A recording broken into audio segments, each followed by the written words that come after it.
ሰላም ጤና ይስጥልኝ። ይህ በጉለሌ ክፍለ ከተማ ኮሙኒኬሽን ጽህፈት ቤት በየሳምንቱ እየተዘጋጀ የሚቀርብላችሁ ሳምንታዊ አበይ ዜናዎች ናቸው። ከዜናዎቹ ጋር እልፊዮስ በትረ ነኝ።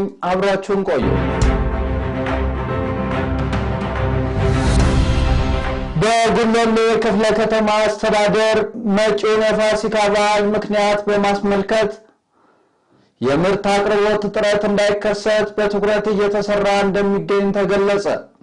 የአዲስ አበባ ከተማ ንግድ ቢሮ ኃላፊ ወይዘሮ ሀቢባ ስራጅ፣ የጉለሌ ክፍለ ከተማ ዋና ስራ አስፈጻሚ አቶ ወልደ ወገሴ፣ የጉለሌ ክፍለ ከተማ ንግድ ጽህፈት ቤት ኃላፊ አቶ ዮሐንስ ነጋሽ፣ ሌሎች አመራሮች የሸጎሌ ቁም እንስሳት ገበያ፣ የገበያ ማዕከላት በህብረት ስራ ማህበራት የሚቀርቡ ምርቶችን የዶሮና የእንቁላል ገበያ ተዘዋውረው መልከታ አድርገዋል።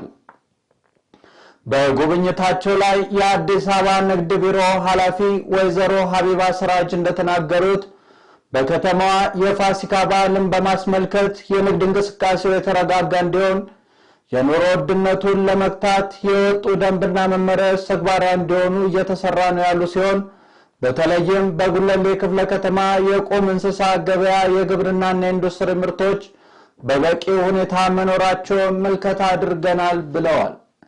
የጉለሌ ክፍለ ከተማ ዋና ስራ አስፈጻሚ አቶ ወልደ ወገሴ በበኩላቸው በክፍለ ከተማው የንግድ ስርዓቱን ህጋዊ መንገድ ተከትሎ እንዲሄድ በግብረ ኃይል የመከታተል የመቆጣጠር እንዲሁም ህገወጦችን ህጋዊ መስመር ይዘው እንዲንቀሳቀሱ ለማድረግ እየተሰራ ሲሆን በተለይም ከበዓል ጋር ተያይዞ የዋጋ ጭማሪ እንዳይከሰት አስተዳደሩ ጥብቅ ክትትልና ቁጥጥር ማድረግ ላይ ይገኛል ብለዋል።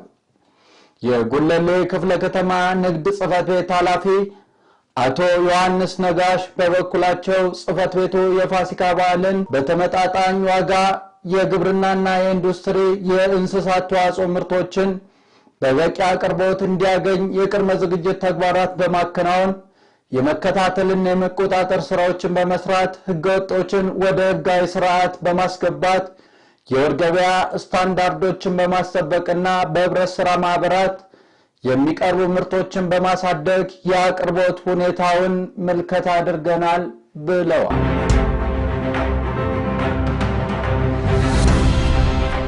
በክፍለ ከተማው የግብርናና የኢንዱስትሪ ምርቶች በሸማች ህብረት ስራ ማህበራት በኩል በተመጣጣኝ ዋጋ እየቀረቡ መሆናቸው ተገለጸ። በጉለሌ ክፍለ ከተማ አስተዳደር በሚገኙ የሸማች ህብረት ስራ ማህበራት የምርት አቅርቦት መልከታ ተካሄደ። በጉብኝቱ ላይ በምክትል ከንቲባ ማዕረግ የአዲስ አበባ ከተማ የፐብሊክ ሰርቪስ እና የሰው ሀብት ልማት ቢሮ ኃላፊ ዶክተር ጀማሉ ጀንበር፣ የክፍለ ከተማ ዋና ስራ አስፈጻሚ አቶ ወልደ ወገሴን ጨምሮ ሌሎች የክፍለ ከተማ አመራሮች ተዘዋውረው የምርት አቅርቦት ሂደቱን ተመልክተዋል። የኑሮ ውድነትን ለመቀነስ ገበያውን ለማረጋጋት የህብረት ስራ ማህበራት ለህብረተሰቡ በተመጣጣኝ ዋጋ ምርቶችን በማቅረብ ላይ እንደሚገኙ ገልጸዋል። በምልከታቸው የግብርናና የኢንዱስትሪ ምርቶችን፣ የእንስሳት ተዋጽኦ ምርቶችን ከበቂ አቅርቦትና ጥራት በተመጣጣኝ ዋጋ የሸማች ህብረት ስራ ማህበራት በኩል እያቀረበ መሆናቸው መመልከታቸውን ተናግረዋል።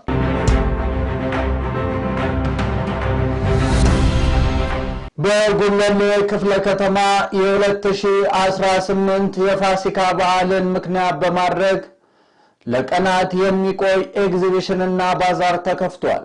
ባዛሩም የንግድ የስራና ክህሎት፣ የኢንዱስትሪ ልማት፣ የህብረት ስራ ማህበራት እንዲሁም የአርሶ አደርና ከተማ ግብርና ልማት ጽህፈት ቤቶች በጋራ የተዘጋጀ ነው።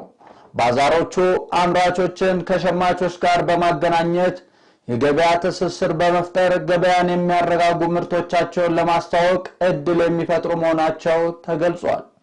ባዛሩን በይፋ የከፈቱት በምክትል ከንቲባ ማዕረግ የአዲስ አበባ ከተማ ፐብሊክ ሰርቪስ እና የሰው ሀብት ልማት ቢሮ ኃላፊ ዶክተር ጀማሉ ጀንበር እንደገለጹት በተለያዩ ወቅቶች የሚከፈቱት ባዛሮች አምራቾችን ከሸማቾች ጋር ቀጥታ በማገናኘት አምራቾቹን ተጠቃሚ የሚያደርጉ ናቸው ብለዋል።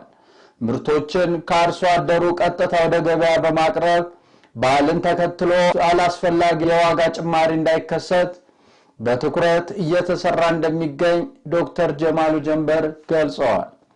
እነዚህን ኤግዚቢሽንና ባዛር ገበያን በማረጋጋት የኑሮ ውድነትን ጫናውን በማቅለልና በበዓላት ወቅት ህብረተሰቡ ምርቶችን በአቅራቢያው በተመጣጣኝ ዋጋ እንዲያገኝ የጎላ ሚና እንዳላቸውም ተናግረዋል። የክፍለ ከተማው ዋና ስራ አስፈጻሚ አቶ ወልዴ ወገሴ የእንኳን አደረሳችሁ መልእክት በማስተላለፍ የኑሮ ውድነትን በመቀነስና ገበያን በማረጋጋት ረገድ የቅዳሜና እሁድ ገበያዎች እንዲሁም ትልቅ ሚና እየተጫወቱ መሆኑን ጠቁመው ህብረተሰቡን ተጠቃሚ በማድረግ ረገድ በርካታ ስራዎች መሰራታቸውን ተናግረዋል። በቀናት በሚቆየው የባዛር ዝግጅት ላይም ለበዓል የሚያስፈልጉ ሁሉም ምርቶች በበቂ ሁኔታ መዘጋጀታቸውን የጠቆሙት ዋና ስራ አስፈጻሚው ህብረተሰቡ በተረጋጋ ሁኔታ ግብይታቸውን እንዲፈጽሙ መልእክታቸውን አስተላልፈዋል።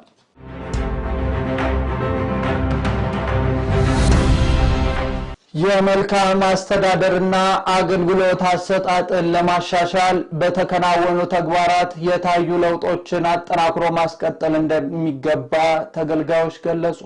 በጉለሌ ክፍለ ከተማ ወረዳ 3 አስተዳደር የመልካም አስተዳደርና አገልግሎት አሰጣጥ ችግሮችን ለመቅረፍ ያከናወናቸው ያሉ ተግባራትን ለማሻሻል በተከናወኑ ተግባራት ላይ የታዩ ለውጦችን አጠናክሮ ማስቀጠል እንደሚገባ ተገልጋዮች ገልጸዋል።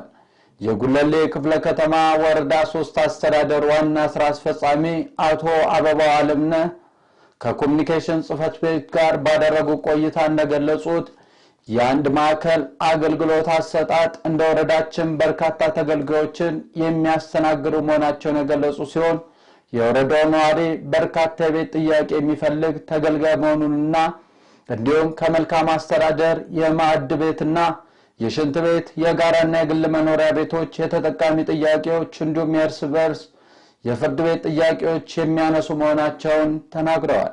ያነጋገርናቸው ተገልጋዮች አገልግሎት አሰጣጡ ከጊዜ ወደ ጊዜ በማሻሻል አላስፈላጊ መጉላላትና ተደጋጋሚ ምልልስን የቀነሰ መሆኑንና የመልካም አስተዳደርና የአገልግሎት አሰጣጥ ችግሮችን ለመቅረፍ ያከናወናቸው ያሉ ተግባራትን አጠናክሮ ማስቀጠል እንደሚገባ የገለጹ ሲሆን በአንዳንድ ሴክተሮች ላይ የሲስተም መቆራረጥ ችግሮች መኖራቸውን ጠቁመዋል።